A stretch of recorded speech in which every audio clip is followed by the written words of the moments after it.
আসসালামু আলাইকুম বন্ধুরা, আশা করি সবাই ভালো আছেন। আপনাদের দোয়া আমিও ভালো আছি। তো আজকে আমি নতুন একটা ভিডিও নিয়ে আসলাম। এই ভিডিওটা হচ্ছে শীতের দিনে আপনারা মুরগিকে কিভাবে পরিচর্যা করবেন, কিভাবে মুরগিকে পরিচর্যা করলে আপনাদের মুরগি ঠান্ডা থেকে মুক্ত থাকবে। মুরগির বড় ধরনের রোগ কিন্তু আপনার এই ঠান্ডা থেকেই হয়। প্রথমে ঠান্ডা লাগে, তারপর থেকে কিন্তু আস্তে আস্তে করে বড় ধরনের রোগের দিকে যায়। রানীক্ষেত হওয়ার সম্ভাবনা থাকে এবং রানীক্ষেত হলে কিন্তু ওই মুরগিটা আপনার বাঁচাইতে খুবই কষ্ট হবে।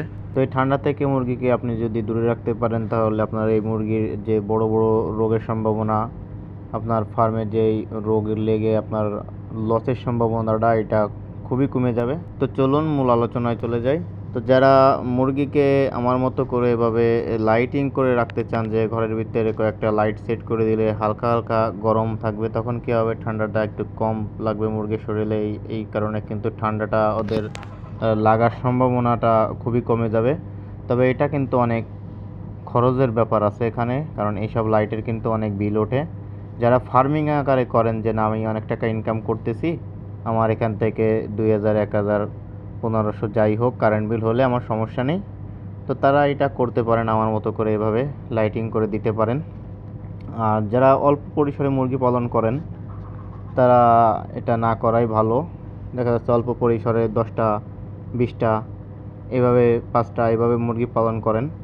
এরা না করলেও পারেন। হ্যাঁ, আপনারা এই লাইটিং না করেও আপনি মুরগিকে ঠান্ডা থেকে দূরে রাখতে পারবেন।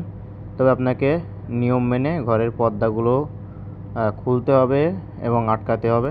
যেমন ধরেন সকালবেলা আপনি 8টার দিকে বা 9টার দিকে পর্দাটা উঠাইলেন, তবে আপনি চেষ্টা করবেন সকালবেলায় একটা সাইড পর্দাটা তোলার জন্য, ঘরের সামনের সাইডের পর্দাটা তুলবেন। আর এমনি আপনার এনার্জি যে বাল্বগুলো আছে, এটা আপনি একটা লাইট ভিতরে রাখবেন। যে আপনার দেখা যাচ্ছে অনেক সময় যে শৈত্যপ্রবাহের কারণে কিন্তু আবহাওয়া প্রচুর ঠান্ডা থাকে, কুয়াশা ঘেরা থাকে চারপাশ, তো তখন আপনি পর্দাটা না খুলেও যাতে লাইটটা জ্বালায় ভিতরে খাবার দিতে পারেন, তো এই জন্য আপনার একটা লাইটের ব্যবস্থা রাখবেন। তারপরে আপনার ওই পর্দাগুলা নিয়মিত আটকায় দিতে হবে। যেমন আসরের পর পর যখন দেখবেন আবহাওয়াটা খুব ঠান্ডা ঠান্ডা হয়ে আসতেছে, তখন আপনি পর্দাটা লাগিয়ে দিবেন। খাবারটা দিলে ভিতরে ওই যে বললাম এনার্জি একটা বাল্ব সেট করবেন, ওটা খুবই অল্প বিল আসে, তো ওইটা আপনি ভিতরে জ্বালিয়ে দিয়ে খাবার দিতে পারবেন। তো এইভাবে যদি আপনার মুরগির ডিমের মুরগি থাকে 10টা পর্যন্ত আপনি এভাবেই রাখবেন।